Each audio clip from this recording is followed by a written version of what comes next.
देखने में आज ये आया कि कुछ एक विधायकों ने भर्ती से जुड़े मसले भी उठाए हैं। हालांकि अधिकतर विधायक ऐसे थे जिन्होंने सड़क, पेयजल और सिंचाई योजना या पर्यटन क्षेत्र विकसित करने पर ही मुद्दे उठाए, लेकिन आज भर्तियों को लेकर भी 2 से 3 विधायकों ने अपनी बात कही है। विशेष तौर से स्वास्थ्य संस्थान में पैरामेडिकल स्टाफ और डॉक्टरों के खाली पदों को भरने की मांग इन्होंने उठाई है। हालांकि बाकी जो युवा हैं अपनी अपनी भर्तियों को लेकर इंतजार में बने हैं, इस पर तो सवाल उठे हैं, लेकिन 2 बातों को लेकर यहाँ पर सबसे ज्यादा मांग उठाई गई है कि डॉक्टर्स के और पैरामेडिकल स्टाफ के पद स्वास्थ्य संस्थानों में जल्दी भर दिए जाए। ये एक बेसिक नीड है और दुर्गम क्षेत्रों में उन लोगों को बहुत सारी समस्याओं से रूबरू होना पड़ता है जहां पर डॉक्टर का पद ही खाली चल रहा हो। आईजीएमसी का रुख भी इतनी जल्दी नहीं कर सकते हैं, तो ऐसे में जरूरी है उनके नजदीक ही डॉक्टर का पद जल्दी भरा जा सके ताकि ये सुविधा भी उनके लिए सुनिश्चित हो पाए। तो आज भर्तियों से संबंधित भी यहाँ कुछ एक मामले जरूर उठे हैं। की ओर से 2100 करोड़ का ये प्लान है। एनटीटी के लिए खुशखबरी ये है कि 6000 के करीब इसमें पद भरे जाएंगे। 50% बैच वाइज आधार पर और 50% कमीशन आधार पर पद भरे जाएंगे।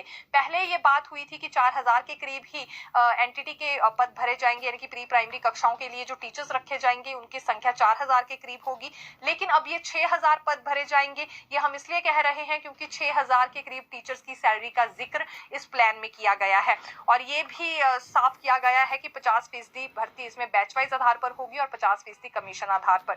दूसरी ओर महिलाएं अपनी मांग रख चुकी हैं कि पूर्व जयराम सरकार में जो ड्राफ्ट तैयार किया गया था जिसमें 1 वर्ष का डिप्लोमा भी मान्य था, उसी आधार पर यह भर्ती होनी चाहिए। हालांकि ये सरकार की अपनी मर्जी है कि अब ड्राफ्ट को नए सिरे से तैयार करना है या उसी ड्राफ्ट पर गौर करना है, लेकिन एनटीटी पर हम इतना जरूर कह सकते हैं कि जल्दी अब फैसला होने वाला है 31 जनवरी को, क्योंकि ये बैठक होने जा रही है दिल्ली में समग्र शिक्षा के लिए और वोकेशनल के लिए और प्राइमरी कक्षाओं के लिए भी इसमें कुछ एक प्रावधान करने के लिए कहा गया है। बजट को लेकर वो की परिस्थिति अभी हिमाचल प्रदेश में बन गई है। पेपर लीक मामले पर भी बड़ी अपडेट लेकर आए हैं क्योंकि 13 एफआईआर इसमें दर्ज हो गई हैं और 4 के करीब चार्जशीट भी अब दर्ज हो गई हैं। दरअसल चौथी चार्जशीट जो विजिलेंस की ओर से दायर की गई है, ये पोस्ट कोड 970 में हुई है।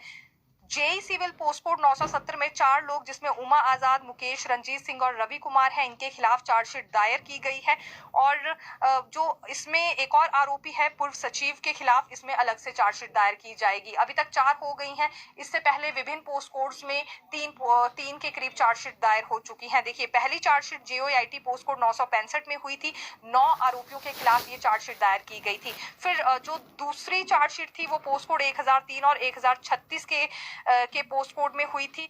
3 आरोपियों के खिलाफ इसमें भी चार्जशीट दायर की गई थी।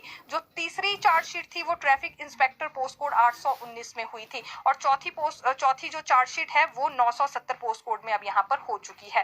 तो चौथी चार्जशीट है, 13 एफआईआर दर्ज हो गई है और स्थिति अभी तक स्पष्ट नहीं हो पाई है कि कब तक इनका रिजल्ट घोषित किया जाएगा, कंडीशनल नियुक्ति देनी है नहीं देनी है, इस बात पर कोई जानकारी सामने नहीं आई है। लेकिन एक अच्छी खबर ये जरूर है कि राज्य चयन आयोग को जल्दी फंक्शनल करने के लिए अब चेयरमैन की नियुक्ति वहां पर की जा रही है और ऐसे पोस्ट कोड्स जिन पे एफआईआर भी है, अब उनका रिकॉर्ड शायद राज्य चयन आयोग को ही भेजा जाएगा, क्योंकि लोक सेवा आयोग ने रिप्लाई दे दिया है कि एफआईआर वाले पोस्ट कोड्स का डाटा या पूरा रिकॉर्ड वो नहीं लेने वाले हैं और ना ही उस मामले में कोई रिजल्ट घोषित करेंगे। तो राज्य चयन आयोग को इसी वजह से जल्द यहाँ पर फंक्शनल करने की बात हुई है।